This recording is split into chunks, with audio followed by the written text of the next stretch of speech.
Good evening, everyone. Welcome to the Invictus Racing League. Here, oh my God, I've got a technical difficulty and we're gone already. That is absolutely fantastic. What a start we've got there. Let's see if we can get back in spectating. We are here for the Realistic Performance League Tier 1. We've also got Tier 2 joining us. But I am having some technical difficulties at the moment, which is an absolute disaster. For some reason, I'm unable to broadcast. So I don't know if you've got anything there, Jordan. I've got Jordan with me as well, who's co-commentating this evening. Have you got any issues with the lobby, Jordan? Yes, I've had the same as you. Right. Okay. Well. I've just left and rejoined, and hopefully that'll work. Okay, we'll do a quick.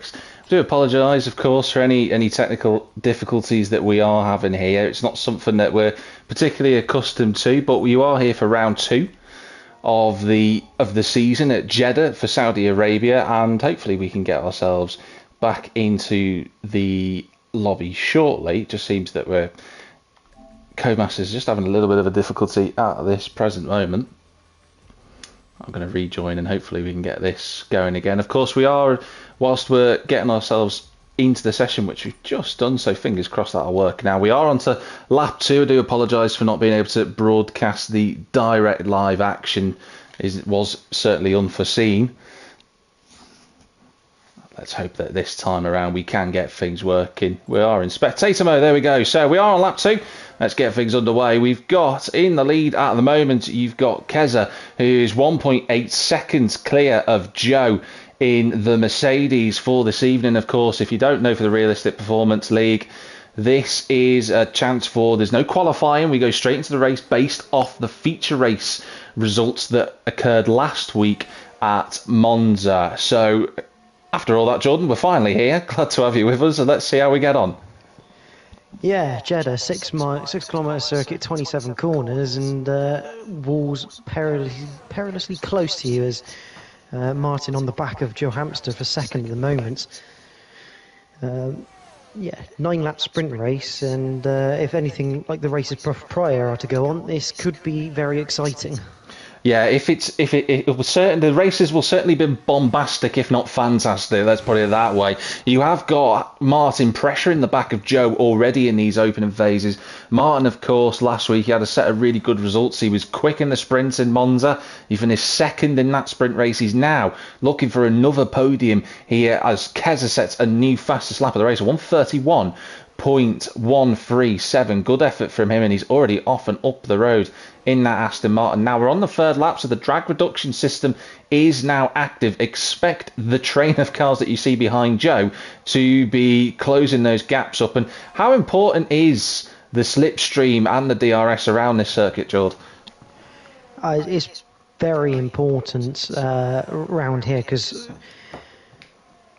obviously it's very hard to overtake through this first sector that we're going through now, and the DRS is your best opportunity to overtake. Obviously DRS down towards turn 1, down to turn 22 is a potential overtake as Scotty goes past Stephen Andres past Ryan, although I'm not quite sure why Andres let Ryan back through there unless it was a legal overtake.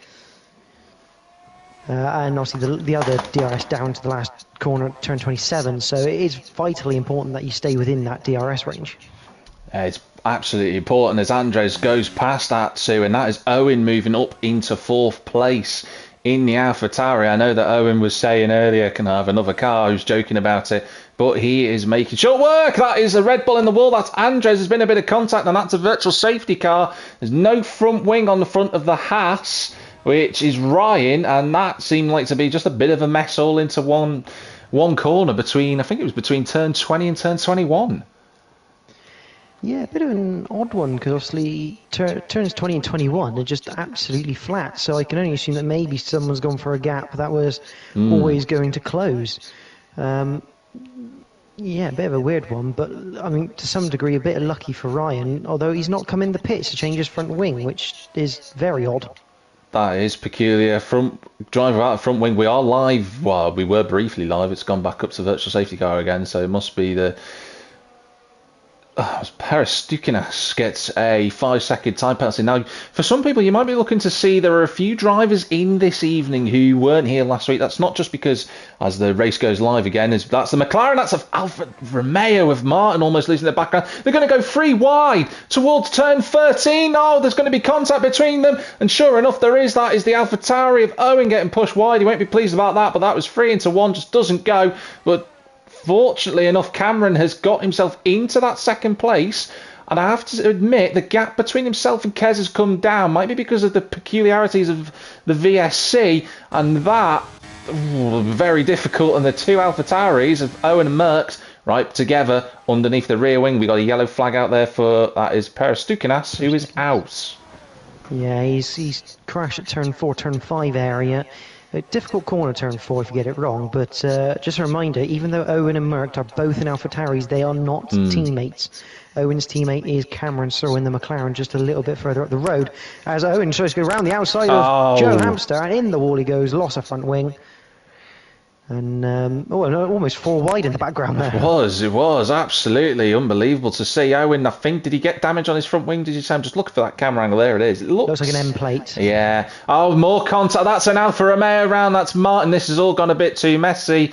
And Owen gets a time penalty for cutting the corner. That was all a bit of nonsense, really. It shouldn't have been occurring, but unfortunately Martin was the one who lost the most out of that, and Owen is now trundling around slowly, because I think even with his front wing there's not much he can do in that first sector. As for base, Stephen looks to go down the inside of Ryan, sorry Jack, into turn 4. He had a massive look into turn 4 and had to back out of it in the end as Scotty gets past Spud. Massive look there.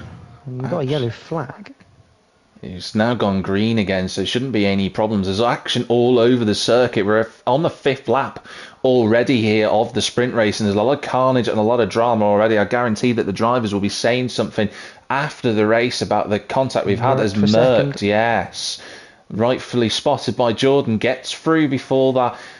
Left-right into turns 22, 23 and 24, but Cameron will have DRS once again in that McLaren. Should be pretty straightforward to breeze past Merckx, and sure enough he goes through as MDJ puts a move on Joe Hamster for 5th place.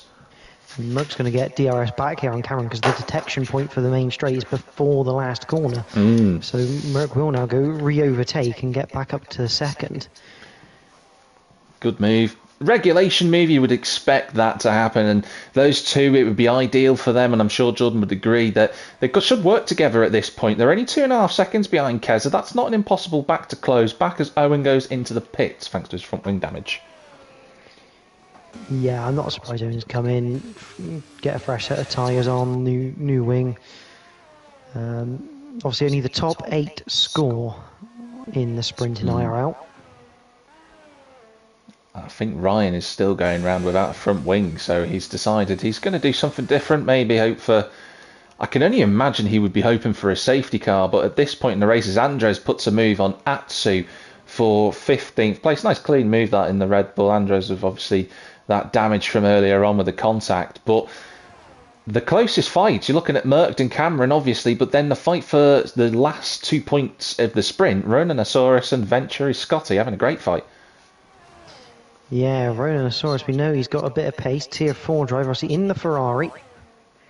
The 2nd quickest car on the game at the moment.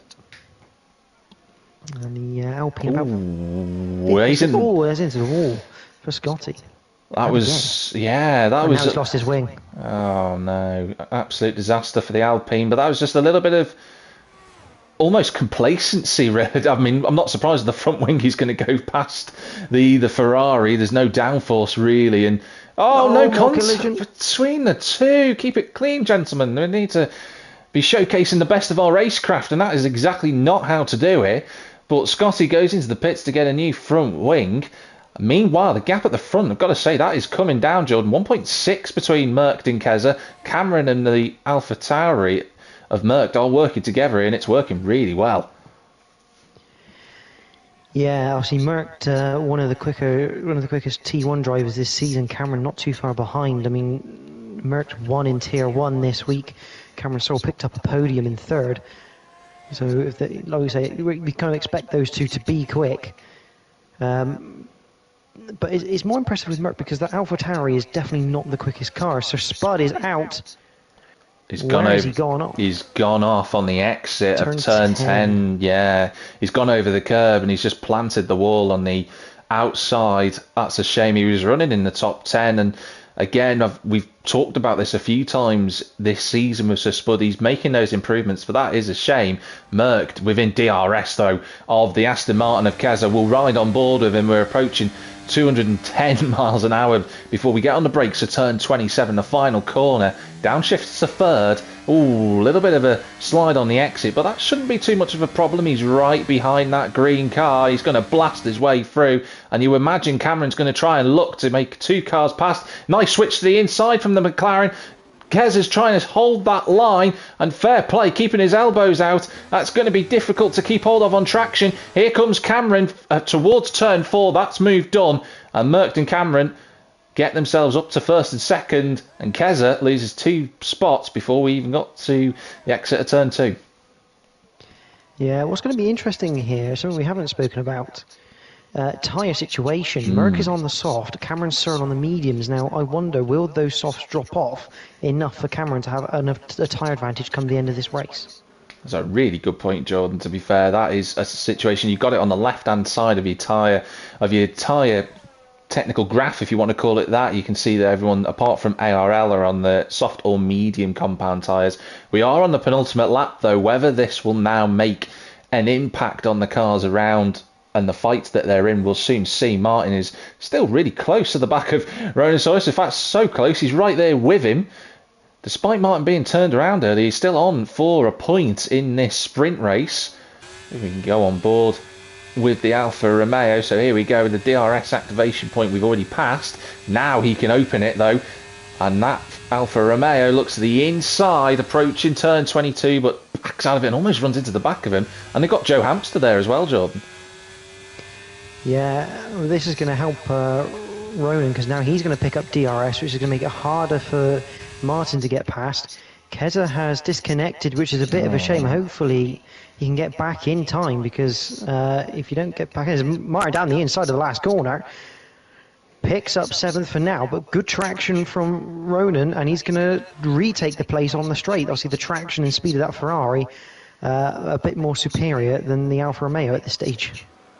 Yes, absolutely. Whether those soft tyres are still working in the way that the drivers want remains to be seen, but you could also attribute a little bit of that exit speed to those softs. But frankly, this is going to be a good fight towards the end. We are incredibly, ladies and gentlemen, on the final lap of this race. We're going to cut forward to see the fight for the race lead. Merckx and Cameron. Fortunately, Keza has rejoined, so he should be able to get third place. But Merckx, in this position, Jord, he's the hunted rather than the hunting, isn't he? He is, although at the moment he does have 4/10, but you have to feel that the DRS of Cameron might put pay to that, as Ryan picks up 3 seconds for track infringements. I'm not surprised with no front wing, to be fair. Not at all. Here we go. Here comes Cameron. He's going to look to the inside line. He does break on the inside at the final corner. He's trying to delay the turn in from Merckx. Now we're going to see who got DRS on the exit of the final corner. It is Merckx. He's going to come along the outside. This is going to be a photo finish, but it's Cameron who takes it by 2/100ths of a second. What a finish. A second week in a row with a photo finish. But it's... We got a big... Oh, that's big... Crash into the last corner. Oh no! What happened there? It looked like Joe got squeezed on the outside of potentially by Martin, and the front wing went, and obviously braking performance deteriorated as Martin crosses line 6th, Ronan 7th, and Joe Hamster 8th. It was a three-way fight there for 6th place, and I think contact was almost inevitable. Though Stephen 10th and Owen 11th here. Although Owen, obviously, with that 3-second penalty, dropping down a place.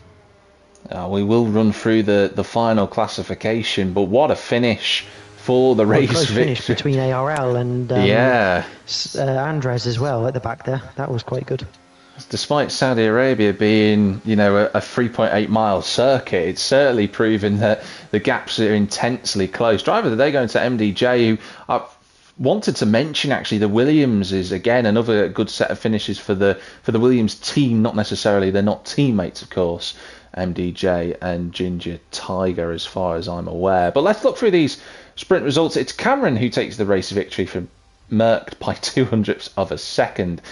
Keza in third, of MDJ fourth, Ginger Tiger fifth, Martin, Ronanosaurus sixth and seventh. Joe Hamster gets the last point for the sprint in eighth, with Furby ninth, and O'Stephen rounding out the top 10. You then have Scotty, Owen, Phantom X911 on his debut, Ryan LFC, Atsu ARL, Andres Spud, and Peris Stukinas, the only driver alongside Spud not to finish. Yeah, a bit of news. Sir Spud apparently potentially had a bit of steering assist suddenly turned on by the game, so yeah, he didn't have full control of his car. Oh, that is a shame. But that was the conclusion, of course, of the sprint race. We will be going live shortly again for the feature race, which is 25 laps long. Drivers will be getting themselves set up now. We are, of course, going to have to retire shortly because we're on the grid at the moment. Don't worry, we won't be taking part. Although, having said that, Jordan, are you in a car? No, I'm spectating. Right, so I am currently in a car. Don't worry, ladies and gentlemen, I won't be racing. But what I do want to say to everyone is just a quick mention of our partners here at Invictus Racing League, of course, with Grid Finder, where you can find plentiful and bountiful amounts of leagues in pretty much all forms of racing games that you can think of. Definitely go and check those out, of course. And Venturi Studio, a creative haven for top tier livery and graphic design, and of course bringing your fantasy into reality, and through their sort of visually stunning liveries and realities through top quality craftsmanship. Definitely go and check out Venturi Studio. Have been providing graphics for Invictus Racing League throughout this week. But in terms of the on-track action that we're going to see shortly, Jordan, what would you be expecting from the drivers in terms of strategy? Obviously, you were in Tier 4, as was I earlier this week, but we had an intermediate race. What would the intermediate weather tyre race, what would you be expecting from a dry race? I'd be expecting medium, soft in whatever order the drivers want. That's providing that the safety car stays in the pit lane. Obviously, if the safety car does start to play parts in it, you could see some alternate strategies and potential two stops for drivers to finish on the softs and have a fresher set of softs for the end, or go to a set of mediums for a bit more longevity. I mean, Jeddah's always one of those tricky ones with tyres.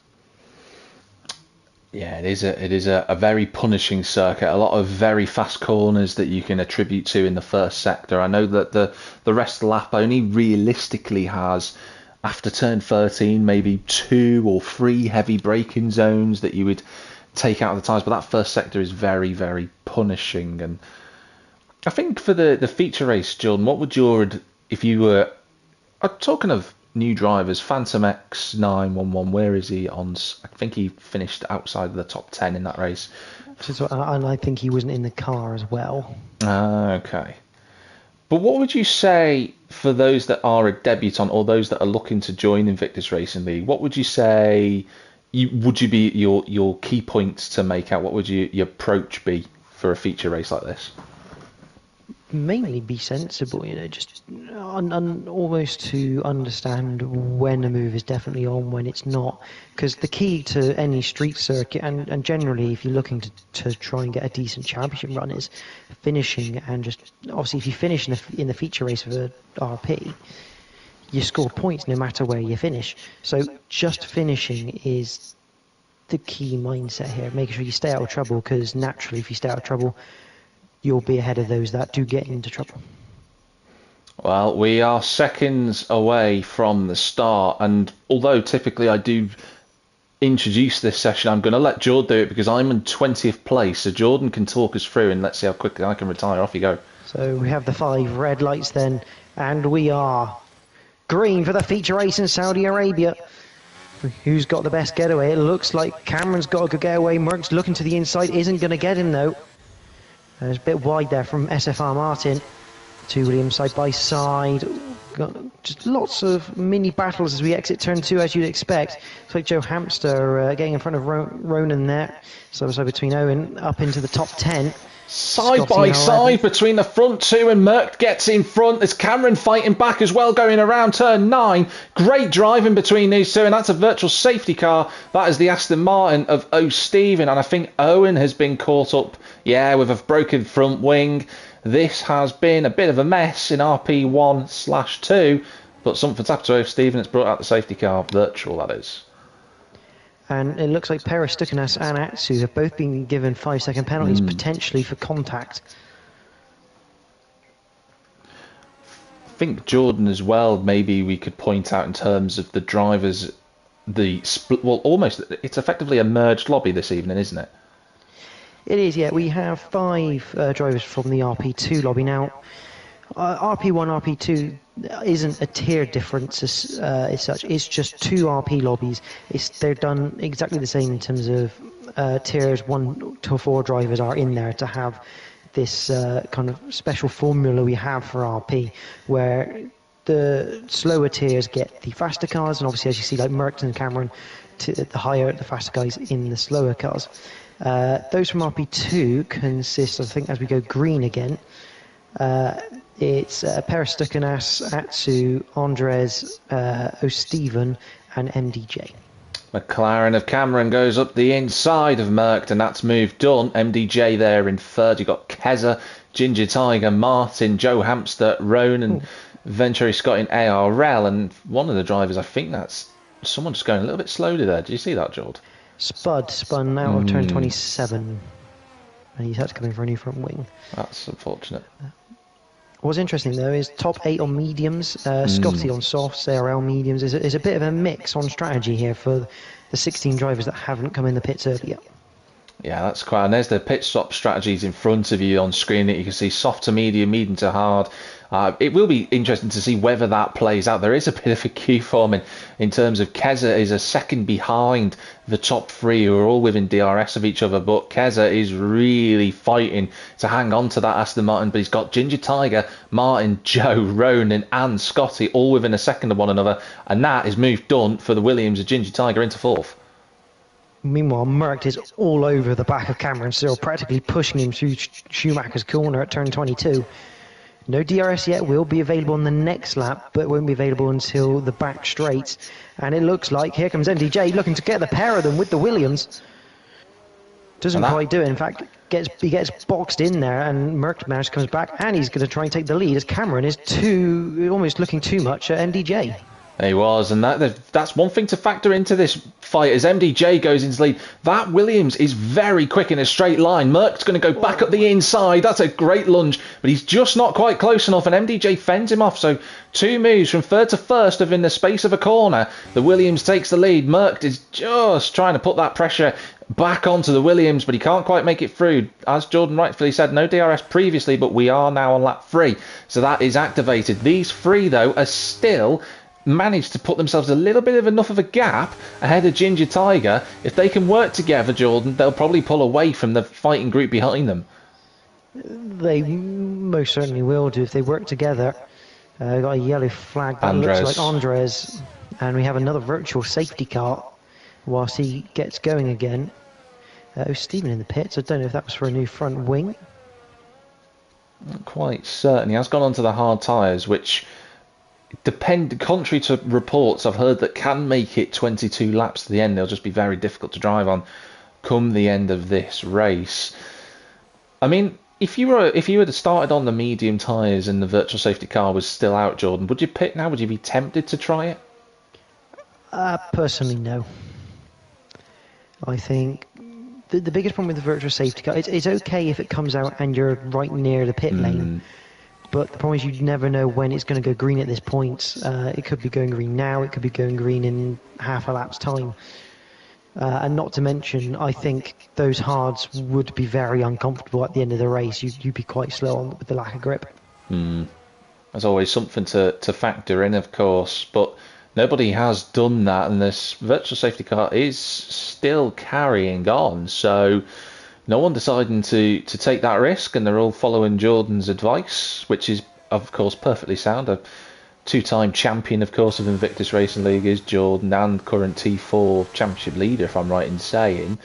But we have got still this. Oh, that someone's front wing has just come off there in the background, and I think it was one of the Alpines. I might be wrong, but I've just seen a front end plate come off. Oh, I'm just having a look. It might be Scotty, because Scotty just had to cut the corner, whereas the camera angle isn't very flattering for trying to find where. No, his front wing looks intact. I definitely saw a front end plate go flying about on the screen. I'm sure other people. I'll have a look for you. Yeah, have a look for me, Joe. But DRS active again. The top three are already taking advantage of that VSC, and they're nearly 2 seconds clear of Ginger Tiger. And this is it now. This is where this racecraft comes down to getting past everyone and using your tactics. Go on, Jod. The end plate is from Kez's Aston Martin. There we go. And he's just gone very wide through Schumacher's corner at turn 22. Oh, and he's been clipped by by Fairbairn there. Oh, and more contact with ARL. This is a little Roman bit. Gets past Joe. Yeah, a little bit of a mess, and Cameron has gone past Mercked as well. Look at these three at the front. They're side by side, but they're both going to have DRS on the Williams, so they're going to make it 3 wide. Down the main straight, they both blast past the Williams. Last and lace breakers into turn 1. Merck's going to try and go around the outside. They give each other racing room, but Cameron should have, in theory, the exit, but Merck will not give it up. The wheels are almost touching towards turn 4. Merck is still not giving it up. There's no racing room there, but my goodness, he's still forces the door open. Cameron's got the inside line and should have the move done, but Merck is not giving it up. He's giving no quarters. This is great racing. Yeah, absolutely fantastic. And you have to love a Schumacher-Hakkinen Belgium style moment where the cars split ways and go either side of the leading car there.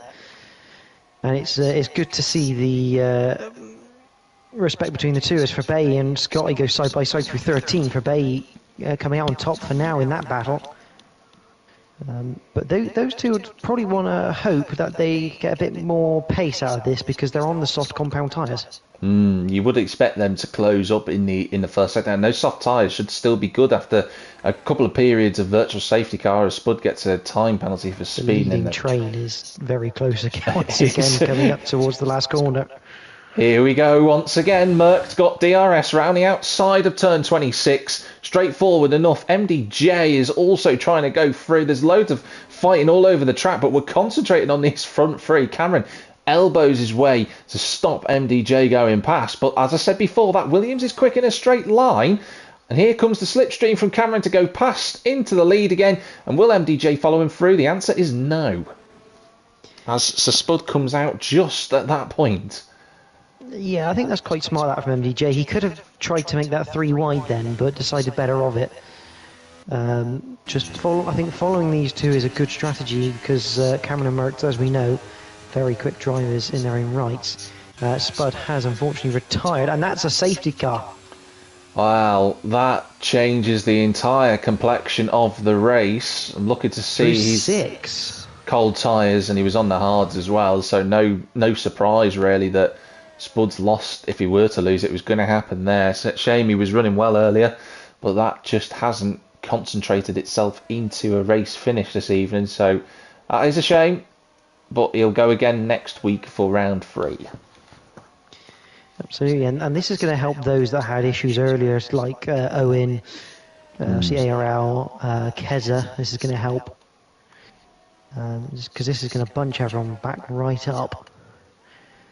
The only problem is, obviously, we do have Phantom in there at the moment who isn't in the car. I think he disconnected and didn't rejoin, so that's going to be the only pain for people on this restart.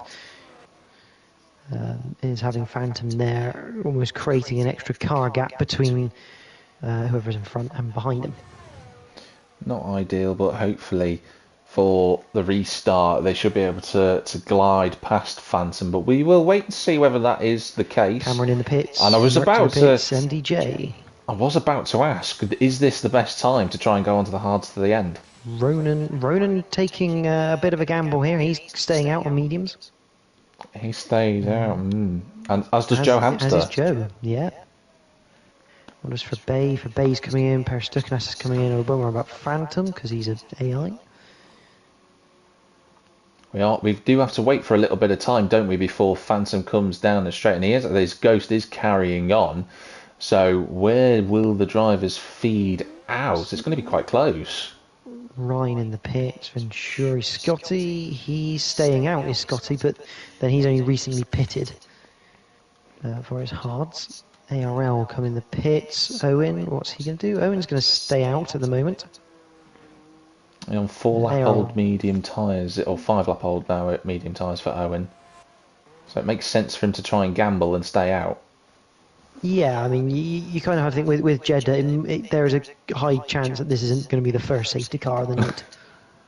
If it's anything to go by from the sprint race that we had earlier, you would expect potentially for another safety car to come out, unfortunately. But it has put Roninosaurus in the lead, our Tier 4 race winner last week in Monza. He's got the lead at the moment. Joint championship leader as well is Ronan. Oh, is he alongside you as well, John? Yes. Yeah. Oh, well, that's another arrow to take for him. He's going to be leading a lap of RP1. Joe Hamster there in second as well. The only two drivers in the top 10 outside, of course, the ghosted Phantom that have not pitted.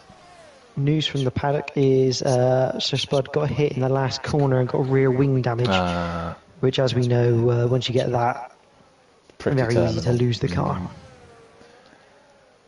That is interesting strategy, though, Jack. Because Cameron and Merck on the softs, they're going for a two-stop now. They'll be looking to go meet soft and then soft again. You would expect that, and the soft tyres around Jeddah are roughly 1.8 to 2.2 seconds quicker per lap than the hard tyres. So MDJ, who was showing some really good pace earlier, was keeping up with Cameron and Merck. That's their main rival, and Martin's also done well of all of this. Let's not forget Martin. You know, had a bit of a difficult sprint race, was kind of bobbing up and down like a yo-yo, but he is there in 6th place, and you would expect him to be able to keep pace with the drivers around him. Yeah, I mean, mine is Tier 1, so he is of that nature of pace. I'm interested to see what he can do on the hard tyres, and MDJ as well on the hards. I mean, you have to think that they're going to try and no-stop the rest of this race. They're basically hoping... What they basically need to do is try and stay within DRS of Cameron and Merck, which I think is going to be very, very hard.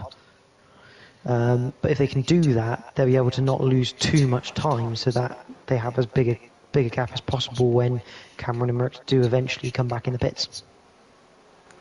Absolutely. So let's see which strategy plays out to be the best. Of course, if it wants to work, if the soft shod runners of Cameron and Merck want to win this race, they've got to get past the two medium tyre runners of Joe and Roninosaurus in front of them quickly.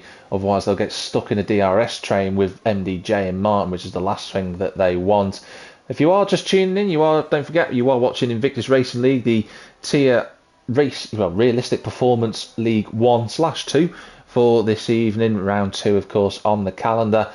There's been a lot of drama already. The safety car is out currently. You can see on circuit that was thanks to rear wing damage, which led to Sir Spud crashing out. And we've also had a VSC on circuit as well because of earlier collisions. But this has got, and I said this before, this could be a bombastic, if not fantastic race. It's certainly proving to be a good mixture of them both. What, in terms for you, Jordan, because obviously, a very well acclaimed driver, what would you, in terms of your decision, what would you make if you were in this position right now, if you had the choice to be on, 7-lap-old mediums or on a new set of tyres? What do you feel would be your best? What would you take in terms of your gamble?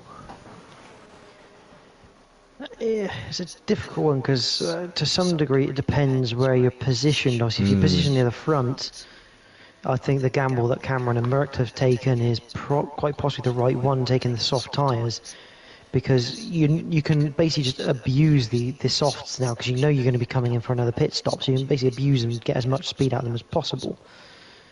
And new tyres around Jeddah are massively advantageous because you're constantly leaning on the tyres everywhere. So I think new tyres is probably the right call right now. Although I did do something very different in our race on Tier 4. I think the whole grid did. Yeah, but obviously with and the other factor is the realistic performance. Obviously, for the likes of Cameron and Mert, they are in the slowest 2 cars on the grid for this game. So having fresh tyres ultimately is massive for them because it can kind of bring down that performance gap between the cars. That it can. And for their sake, let's hope that their gamble pays off and there'll be a thrilling chase for the end of the race potentially between what we expect to be another set of softs for Cameron and Merck against the hard shots of MDJ, Martin, Ginger Tiger, Scotty also running in the top 10 as Bay is as well. Hopefully we get to see some scraps in a few laps time. We are expecting the safety car in at the end of this lap. I did see that ARL has caught up to the back of the pack a couple of corners ago, so everyone all bunched together. Ooh, fasten your seatbelts everyone, let's hope we've got an excellent remaining 16 laps to go. The other thing on your tyre question as well there, Jack, is because the drivers don't do any qualifying for this, they do have multiple sets of softs available to them that are brand new, whereas for the equal performance that's not the case, because obviously you do your qualifying and you kind of use up most of your sets there. So you don't have this sort of availability in your strategy decision. Absolutely, that's a very good point, George, to point out. So, a double point. Can we see everyone have a good restart? We're riding on board with Joe Hamster. We'll wait to see when Ronanosaurus goes. When he decides to do that, he is backed the cars up, especially so this time around. He might be hoping to try and get a launch at the final corner, one of the areas you can do it. You see the Ferrari weaving extremely left to right. And now he swings out wide. He's on the power early, and he's got a good restart, has Ronanosaurus. He'll be happy with that. He won't be having to worry going towards turn 1. So the Ferrari leads across the line with the Mercedes of Joe in second, and Joe is out and disqualified for a drive-through penalty for reasons unknown, but that's promoted Cameron and Mercked into second and third. There's a huge scrap going on for fourth for the hard tyres. Everyone's scrambling for grip. That's Ginger Tiger, who's got himself up to 6th place. There's Scotty there on the inside. He's moved up a couple of spots. That was a good restart for him. But that is something we haven't seen before. And Cameron and Mercked are already past the Ferrari. Yeah, that's good stuff from Cameron and Merckx. And I was just having a look at the race director, and it looks like Joe's drive-through came from speeding under the VSC on lap number 4. Whether he hasn't had the chance to get in and sort his drive-through or not, I'm not sure, but that's not ideal for him. No, it's such a shame. It's the last thing you want to see as a driver to be disqualified for reasons, especially potentially reasons unknown to them. But the two soft tyre runners of Merckx and Cameron getting off up the road. MDJ's putting pressure on Ronanosaurus. He needs to get on with this move as soon as he possibly can in that blue striking livery that Williams are sporting this season. Andres up into the top 10. You can see on your left hand side of the timing tower. That's MDJ through, and Ronan will do well to work with the Williams just to try and get a bit of DRS hopefully in the next few laps. Yeah, and further back we got Andres and the two houses of Ryan and Peres Stukinas getting stuck into a lovely little battle here. Ryan drinking around as Scotty gets past Ginger Tiger. There's fights all over the circuit. Ginger Tiger, though, as Jordan says rightfully, gets himself into 7th place past the Alfa Romeo. Don't forget, those drivers all on the hard compound tyres. Owens on his own in 9th. This Red Bull Haas fight, though, is proven to be quite a spicy one. And Ryan goes through, and Peres Stukinas can't follow him through. But watch out for ARL, who's on those soft tyres, trying to make them work early on. He's already up 5 places. He was 18th at the safety car start. Yeah, good run by him. And a bit more on Joe's disqualification. He was not told about his drive-through penalty. That is a great shame. That is unfortunate. ARL up to 12th, as we say that. That's so frustrating when a notification doesn't pop up. That seems to still be a legacy problem that we have with F1 23. So we'll just have to try and deal with it as best as we can. That's Martin, who's now joined the back of the group with Ronan. There's a safety car again. What is that for? That's a Mercedes. It's Atsu, yeah. Where's he gone off there, Jordan? He has gone off at turn 16, which is not an uncommon place. Because the curb on the outside is, like most of them now, ridged, which means you can Tony Hawk it and it will certainly fire you into a wall. Luckily, it's just front wing damage for him. We're seeing that a couple of drivers have just Cameron gone to back in the Cameron, pits. yeah. I wonder if this is going to be for another set of softs, because softs Mediums. can do Hards. No, it's looking like hards, which is a very interesting decision from Cameron. So Cameron then clearly feeling that there's not going to be another safety car, and he's going to gamble and getting those to the end and hoping that Merck, with the time lost in the pit lane, Jordan, I'm sure you know what the time lost in the pit lane is. I think it's around 22 seconds.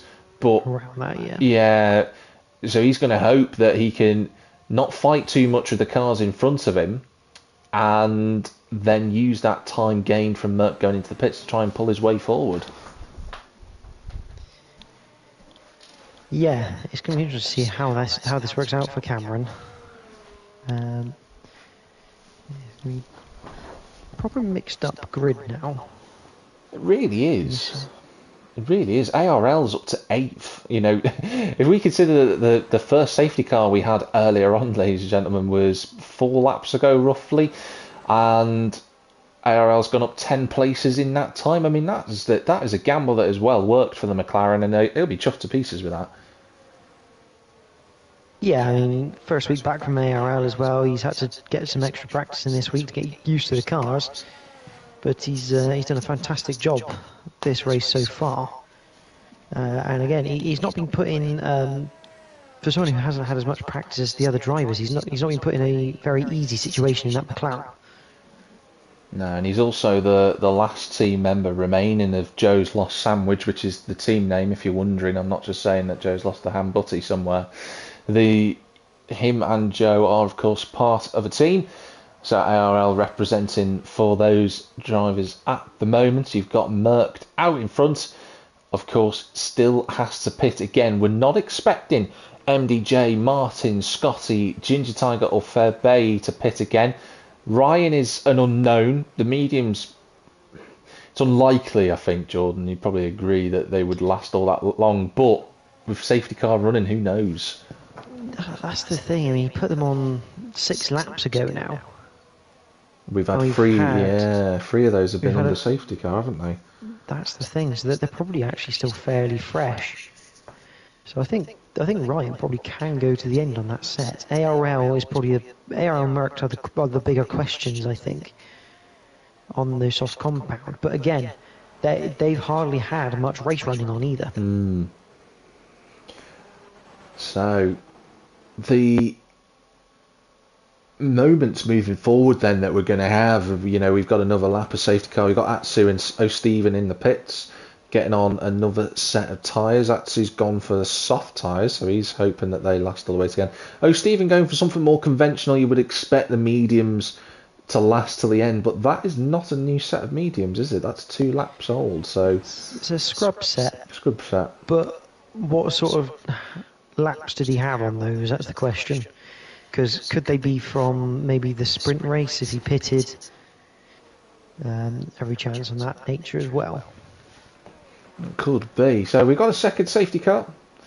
Thanks to a collision earlier on, and we're just waiting for the... There's been a lot to try and recap so far through this race. Would take probably all of the rest of the safety car to try and go through, but what I will say is has been absolutely bombastic so far this evening. And we are still only just past the halfway mark, would you believe? So who knows what the rest of this race will throw up. ARL putting a lot of heat into those soft tyres there. Just saw him weaving very aggressively. But it has brought MDJ up right into the wheel tracks of one of his direct competitors on circuit. Don't forget, earlier in this race, Mercked, and of course, where is he on circuit? Cameron and MDJ, they were fighting for the top 3, and then the safety car has came out. They've split the strategies across the 3 drivers. MDJ pitted earlier. You can see now he's took advantage. He's running second on the road. Cameron's got a lot of work to do to come back from 11th, but if there's any driver that can do it, Cameron is one of those that you would probably back to do so. Yeah, he's got enough experience to get through this pack. But he is going to have to be sensible and pick his moments when he does overtake, as Phantom's literally the Phantom of Phantom has come into the pit. So Stephen back in the pits as well, is saying on my screen, but Yeah, he is. showing that he's actually on the circuit. No, I'm riding on board with him. He is coming into the pits and he's putting on a set of soft tyres. So he's going to have to catch the safety car. 10 laps. They should be able to last, I think. They wouldn't be very nice at the end. No, they should be fine. I mean, that was pretty much what we ran, what we would have been running in Tier 4, I think. We saw the sprint earlier, didn't they? That they, maybe lap 8, they were just starting to lose their edge a bit. Maybe by lap 10. Who knows? This race has thrown up so many different dramas so far. It could go either way, but Merck won't be thinking about anybody else. He'll be thinking about that restart and how to get his car fired out of trouble from MDJ behind, because the last thing he wants on those soft tyres is to get overtaken into turn 1 by the hard-shod Williams.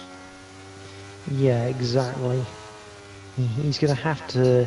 It wouldn't surprise me if Merck looks to go maybe midway through the corner and exploit the cold, hard tyres a little bit, because MDJ won't want to go in the middle of that hairpin.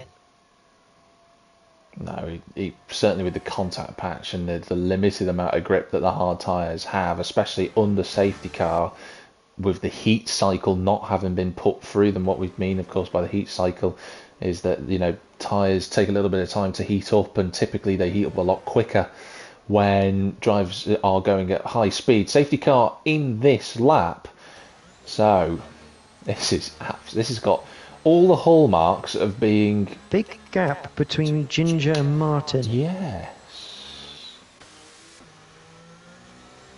What has happened? I'm unsure as to what's going on there.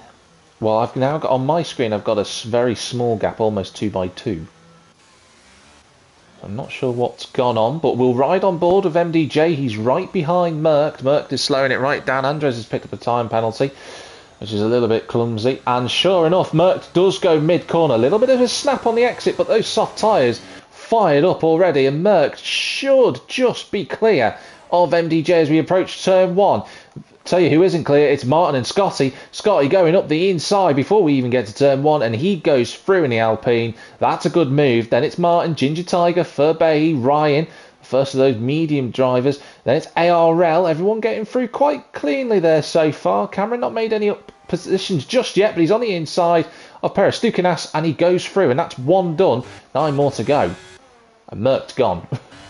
Yeah, I think I'm going to have to leave session and return, because I think I've got a little bit of a bug where everyone's kind of like AI and just following each other. So I'll have to leave and rejoin in a minute. No problem. Let us know when you return. So I'll carry on. Martin is there in 4th place. He's within a second of Scotty. But this is the thing. This is so vital now for the drivers who are on the hard tyres. They need to get them fired up to speed, and they need to keep as close to the back of Merck as possible, because he will be a threat later on in this race. You got Ginger Tiger with Fabay and Ryan and the 2 McLarens, not teammates in terms of in the actual championship, but on track they are. ARL and Cameron trying to go side by side towards turn 22. On the left is Cameron, and he moves up into 8th place. He's got those hard tyres and the speed all working together. He's going to go past Ryan with ease here.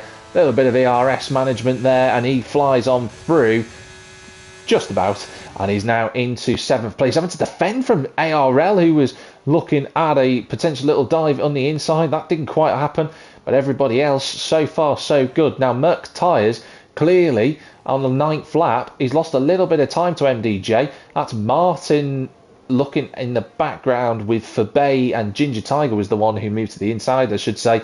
These 4 all close together. There's a yellow flag, and Perestukinas is in the wall, and that is another safety car. What has gone on there? That is the 2nd safety car in as many laps as I've just said.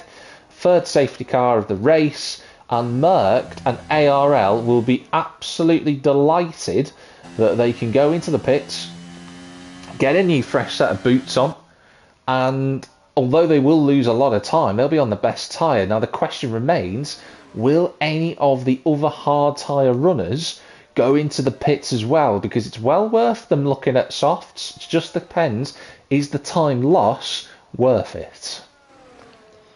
Yeah, what was I going to say, Scott? Could you possibly ping me an invite? Because obviously my original one came from Joe. Yeah, absolutely, that's fine. Let's see. Should have sent one to you. Hopefully you'll have one there, Jordan. Thank you. But we are under safety car. I just want to also give just a quick mention, of course, to our sponsors, Grid Finder and Venturi Studios. Delighted to have them on board with us again for this season. In terms of, again, the Grid Finder we've been partners with for a few seasons now, and Venturi new for this season. Really good to have them alongside us, delivering some bombastic action. I'll use that word because that's exactly what it has been so far this evening. Sure enough, Merckx goes into the pit lane, and yes, MDJ does follow in. Scotty also decides, as does Martin. No, Martin stays out. So we've got a split strategy. That's Fabey coming in. That's Cameron, who has gone from hard. He'll go to softs again, and Fabey picks up a time penalty. Everybody outside of Martin, Ginger Tiger, and O'Stephen, who's gambling. Although, to be credit to O'Stephen, he did pit for the softs earlier. He's going to have brand new soft tyres. O'Stephen, and dare I say this, he's got hard tyre runners in front of him. He might have the chance to take the lead this race, which would be an incredible achievement to see. Yeah, and it's not looking good for me joining the session, so I don't think I'm going to have to commentate via the stream. That is not ideal. I will fire another invite over to you, John. Do apologise again for any the technical issues that we are having this evening, everybody. It just seems to have all descended on RP1 tonight. But the top four, including Phantom, who is a ghost, that's going to be a problem for Merckx and the drivers behind. They've got to get past that ghost of Phantom and won't be able to overtake him at the restart. So if that top three get away early, O'Stephen might have free rein to try and attack the front two with those two-step shod tyres better than the cars in front of him. Unfortunately, no joy for me, so I'll watch the stream and try and comment when I can. Bootleg action here with Invictus Racing League, thanks to Jordan. But that's just the nature sometimes of how these things play out. But in terms of the strategy, Jordan, we are pretty much at a reset now. Apart from Owen, who's out there on medium tyres, and of course the front two, everyone else on new softs. So Stephen as well on technically one lap of racing old softs. This is it. This is all open game now. Yeah, it's fully open, and yeah, you just don't know who's going to win this one. Obviously, you've got the likes of Martin and Ginger, who are going to take a flyer, stay on the hard compound, take track position. Stephen, a bit of an anomaly there. He's not normally up that high, not that he doesn't deserve to be, but there's a bit of an unusual place for Stephen as well. So, again, even though Merckx and MDJ have this advantage, they're going to have to use their heads a little bit and make sure that when they do go for moves, it is definitely a safe move, so they don't compromise themselves. A couple of other drivers come into the pits. That's Ryan Owen, who I did just mention. Of course, he's gone for the soft tyres. It'd be the right decision for him. I'm wondering why Ronan looked like he had a front wing change there, and as did Ryan for that matter. And Owen's also, so the bottom three are in the pits who are all got their wings changed by the seams of it. But going back to your point, Jordan, obviously O'Stephen third place, a position that typically not something that you see from O'Stephen. Not that that's a bad thing. It's always good to see drivers have their time to shine. How does that affect the mindset of a driver like Merckx and MDJ, who perhaps haven't fought with him as much before? How do they approach that, trying to get past him? I think the mindset doesn't change so much. Obviously, they'll probably know on the basis that he's in an Aston Martin, he is obviously slightly slower than them. So you probably just take it that you just make sure that you give yourself plenty of space on corner entry, and probably use your exits to get past him. But I think the general mindset is probably no different to racing with the likes of MDJ. Well, spoken like a true racer there from Jordan, but we are not too there's not too long to go now before we get a restart. I think we've been out for safety car for 2 and a bit laps at the moment, or rather 2 laps I should say. So we'll see whether the safety car, I'd be surprised if it peels in, but this game does have a tendency to throw up surprises, as has this race, and sure enough, safety car in this lap. This is going to be exciting. Jordan, how long do you think the front 2 can hold on for? With O'Stephen behind them, I expect them to get a small gap, so maybe 2-3 laps, and Merckx would almost definitely be on them by then, if not earlier, dependent on how quickly he manages to dispatch of O'Stephen ahead of him. So let's see if that prediction rings true. We will go racing again live on lap 19. It's been so full of action thus far. Martin has now gone, kind of duped Ginger a little bit there, and he's got a good enough restart. Merckx has, well, Phantom's gone backwards, so something's going on with that AI car. I'm not quite certain. That might be a problem later. But Ginger Tiger isn't quite close enough. O'Stephen's there in 3rd. Merckx already up to 4th, thanks to the AI getting out of the way. Then it's for Scotty, for Bay. There's a little bit of side-by-side action between ARL and Cameron further back. They keep that nice and clean. MDJ is right behind Atsu. MDJ has lost spaces. Did you see what happened there, Jordan? I didn't. But what I do know is that you're going to have 3 lots of 5-second penalties for ignoring yellow flags. That will more than likely be removed post-race, because obviously the AI of Phantom didn't get going, and the likes of Merckx to Verbey would have overtaken him before that start-finish line. Something to go to the stewards then, but Merckx is past O'Stephen. That was a good move. And look at the grip that the Alpha Tauri has just on the soft tyres alone. Ginger Tiger's got the slipstream and the Williams straight line speed to help him stay in front of that Alpha Tauri, but it is surely going to be a matter of time as Verbey gets up the inside of O'Stephen, who is dropping backwards. Scotty now also looking to try and go through. Contact! Oh, that's an absolute mess. There's a couple of cars in the wall. Cameron's out as well. That is a shock. Owen, last week's race winner. It's a disaster for bottom gear. Both drivers are out. We don't incredibly have a safety car despite all of that, but that was an absolute disaster, and Merckx is in the lead. That is complete and utter carnage. I think that just took out 4 people. Yeah. In one go, and I am amazed that that's not a red flag, let alone a safety car. We've got Roninosaurus, MDJ, Stephen in the pits. So that's 3 drivers who've lost their wings. Kez is out as well, so we're down to 12 drivers. And Merckx will be rubbing his hands with glee because he's gone and he doesn't have any immediate threat from behind. Meanwhile, the fight for the podium, though, there's going to be a lot of action there. Look at Verbey going up the inside of Ginger Tiger. He's got those soft tyres. He's putting them to good use. Could Verbey be on for a podium? What a result that would be for him. There's a Mercedes round. I think that's Atsu who's gone backwards. It's all kicking off, Judd. Yeah, talking of, and this is the difference between the hards and the soft tyres here. Yellow flag, don't know who that's for. Looks like Atsu is at a slight moment somewhere. ARL is also looking at a yeah, good move from Verbey. Obviously, Martin decided not to fight that one too hard. He knows otherwise. He's got to try and use that little bit of a gap he's got to pull away, but it's going to be so difficult. ARL, I said before, I mentioned him, his gamble paid off on the softs to get him up the field. It's worked again. He's going to have the traction on Ginger Tiger, but it'll be a question of whether he can break a little bit later than the Williams, although it looks like it's moved done, and it is. And Andres is now the next car, looking at the back of that Williams rear wing. A little bit of contact into turn 1. That was a bit clumsy.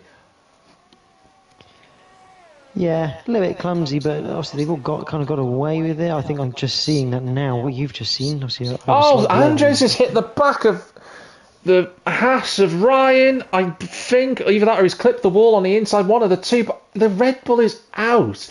This is becoming more of a question of how many drivers are going to finish rather than getting a podium at this point. It's unbelievable how many cars we've had retire in the last few laps. Ginger Tiger is being overtaken around the outside by Ryan at turn number 13. That's a great move. I know he's got the soft tyres, but still, that takes some effort to go through there. For Bay up the road, Martin now almost in the finger grips of ARL behind. This is going to be tough for him to defend.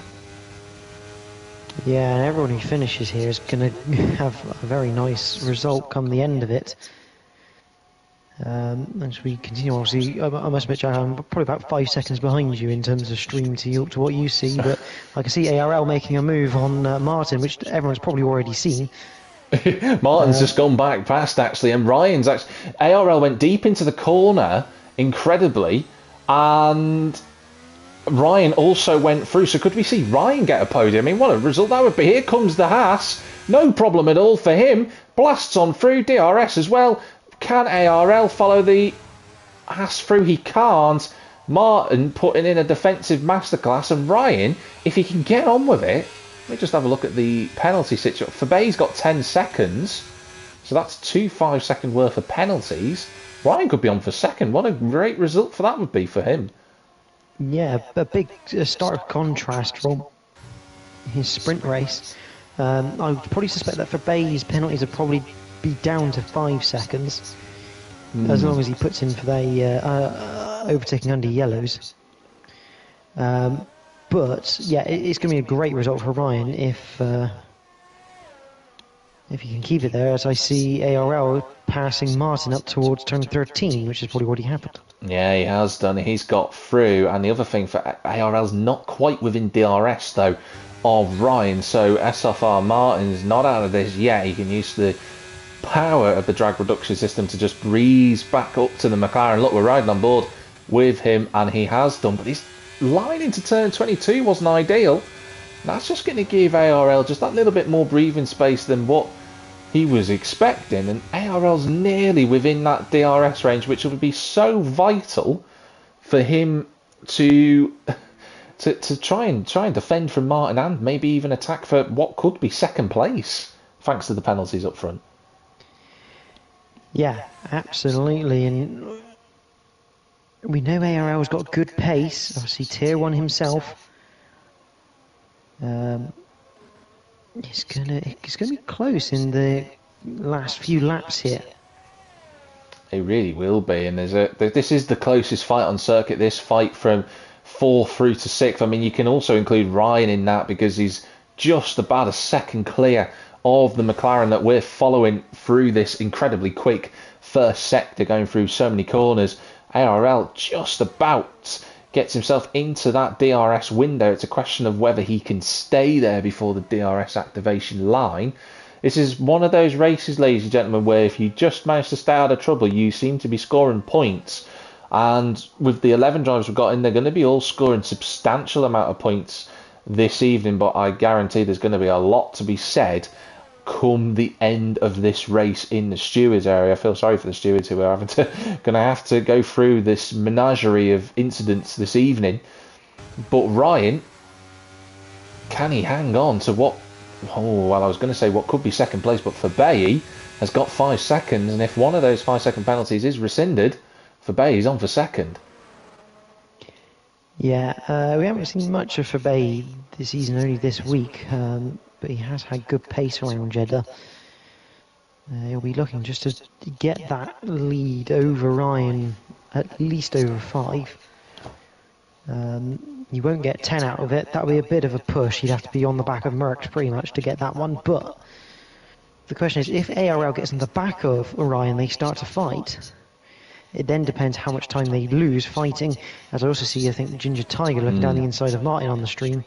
And going through, good move with the help of DRS. Yeah, that was a good move from Ginger Tiger. I've got to say, credit where credit's due for Tiger and Martin. They are just about keeping up with ARL and Ryan. And I have to say, ARL went wide at turn 4, and that's just going to cost him more time. He's going to have to try and build himself back up to racing speeds once again, get back into the rhythm, and then close that gap down, which he should be able to do with DRS. But that gap between Ryan and Fabai is growing. Again, that's another second and a bit lost. If they keep fighting extremely hard, this will be an exceptionally close 4-way fight, as someone in particular Laser 24 joins for reasons unbeknownst to me. But here comes ARL with the DRS completely wide open. That McLaren flies on through into what is third place on circuit. I was on board with Ryan and just had a little jitter there, but Ryan will have DRS right back.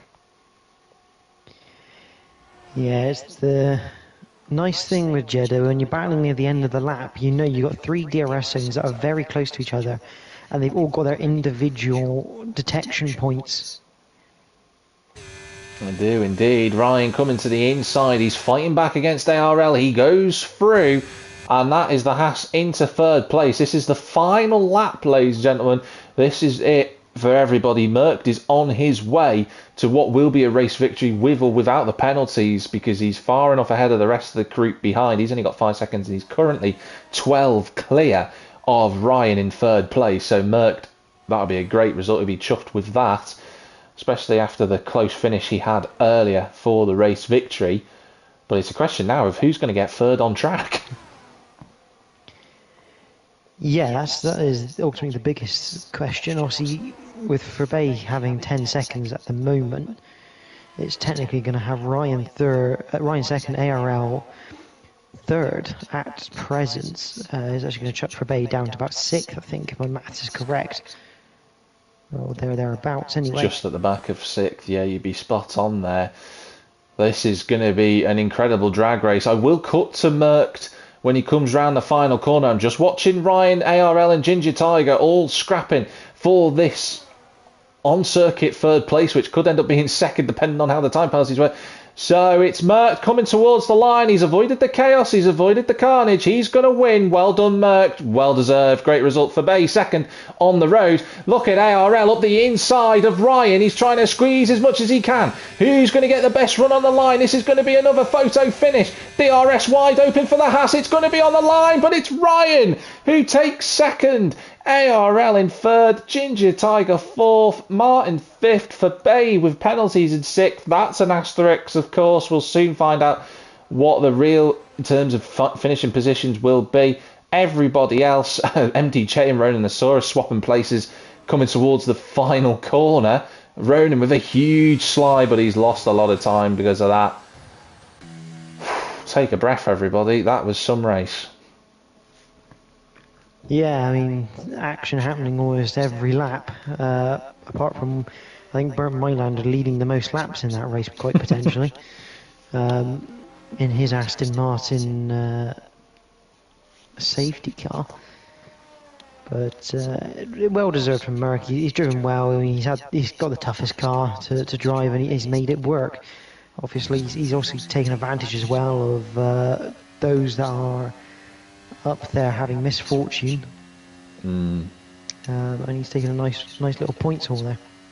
A really good haul of points. Driver there going to Ryan. I mean, with that photo finish, well done to him. He will be pleased with that. It's a second place on circuit. It will, regardless of whether the penalty for Fabay gets rescinded, the 5 seconds or not, we'll find out. But that is a podium for him, regardless of what happens. So well done to Ryan. Hopefully we can have a chat with a few of our drivers. Hopefully, Jordan, I don't know if a message has gone into the Discord group area. If you are watching, of course, with Invictus and you're looking to get involved, do check out the website, but also go and join the Discord, see what it's all about. It's a lot of community spirit there that you can go and join in, and that's just something that you would be well welcomed. It's a lovely community to be a part of.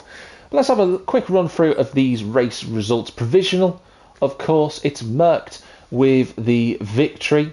It's Ryan in second place, taking a first podium of the season. ARL in third position, that photo finish on the line. Ginger Tiger fourth, Martin fifth. For Bay with those 2 5-second worth time penalties, dropping him down to sixth place. You have Atsu in seventh with MDJ eighth, Ronanosaurus ninth, Phantom 10th, and O'Steven, the only other race finisher. Andres, Keza, Owen, Cameron, Scotty, Peres Lucanas, Sir Spud, and Joe Hamster all retired from the race. So I've added ARL to the party, so he should be able to join. Merckx and Ryan will get some write-ups for. Okay. So I'll let Jordan do the honours for Merckx, and who else? Ryan, because obviously Mercked on PC, Ryan on Xbox, Yeah, and ARL who's just joined on PlayStation. All three types of console um, play gaming thing on the podium for this race. there's a lot to talk about, which we hopefully we will get the chance to have a chat with the drivers. Let's just have a... So I do have Merck's right up here. Oh, fantastic. So he said, was a good race, pace was good, just glad to have kept out of the pack to avoid damage, and I think he did very well. Congrats to the podium finishers. I can see Ryan typing, but we do have ARL in if you want to speak with him first. Alright, we're going to go over to our third place finisher for the feature race, ARL 33. Hopefully your mic is unmuted and your party settings are set to share your voice. But that was a bit of a chaotic race, ARL. From your perspective, though, how was it? Yeah, no, yeah, thanks for that race, and yeah, no, congrats to the other two podium finishers. But yeah, no, that was a race full of carnage, and yeah, it was, at times it felt like the race could be slipping out of my hands, but luckily, you stay in the game and you stay to the end and you see what happens. So yeah. What made you gamble to... I'm sure Jordan may ask a similar question, or I've just stolen it from him one way or the other. But what made you take that gamble to not pit when you're on the soft tyres and then wait until the next safety car? What made you do that? Well, really, tyres, what I had left, there wasn't much apart from a new set of softs, so I wanted to make sure that if there was going to be another safety car, I have to keep those sets alive, otherwise there's nothing else left in the pits. And as well, within just the first half of the Grand Prix, there'd be 2 safety cars and 2 VSCs, so it was very likely for me to have another safety car, or at least a VSC for the next half. So yeah, I just thought about that and just said, you know what, we gotta take a gamble. We were far back and we gotta go for it, and so it's paid off tonight. It has indeed a great result for you to get a podium this evening. I'll hand it over to Jordan. Have you got any questions for ARL? Yeah, obviously congrats, ARL. It's nice to see you back on the podium. But obviously you kind of had a little bit of a disadvantage because you haven't had as much practice as everyone else. This is your first week of the season. I mean, how did it feel to you for this week? 'Cause obviously you come back to a difficult circuit in reality to try and relearn the game effectively. And also, what was your mindset going into tonight, knowing that everyone else has probably had that little bit more practice and might be a bit sharper than you for the week? Yeah, no, it wasn't the easiest of races coming up for me. Luckily just before I'd left, I just tried the game, just to see what, the new game was about, and then hadn't played it for a good month. So, and then as well, coming to Saudi in a McLaren, not the fastest car out there, more towards the bottom of the grid, it was just about, just try and see what I can do, I always push myself, I over push it sometimes, but I'll always go for it. And tonight I made an exception, saying, it's been a while, do the best I can, and then we go from there and see what we can do. But to come away from this race with a podium, I'm super pleased. Even if P2 was right there, I'm still pleased. P2 or P3, I'm still very, very happy. So it's good stuff, and moving forward, hopefully. My question, one last question, which I might blend into two actually. So it's 2 questions in one. In terms of next week, we're going to Spain, Barcelona, reprofile track, of course. So the proper 2 corners of return to the circuit, in my opinion. What are your thoughts about going on to Barcelona, and what are your hopes for this season? Because as you've mentioned, you've had a bit of time away from F1 23. It's a bit of a learning curve. Podium this evening. What are you hoping for, firstly next week and then the season ahead? Yeah, no, it's although I've missed a Grand Prix in some time, it's still only one Grand Prix. There's still a lot of Grand Prix on the way to come, so it's definitely, to make that up. And I take it one Grand Prix at a time, and see what I can do. It's a long way to go still, very early days. But Barcelona more as a track. I like Barcelona. It's always been a good track for me. Of course, that little change though in that final section, for me, not my type of style. I preferred the previous section, but it's a good strong track for me. And yeah, I'll just take it like I do with every race, and hope for constructors and maybe drivers championship I could try and move up more than I did last season. Especially moving to tier 1, which was quite a big of a change, being much faster, being put in a slower car though. So yeah, I think it's just about trying to improve on last season and trying to rebuild what I had from this race and just going forward with it.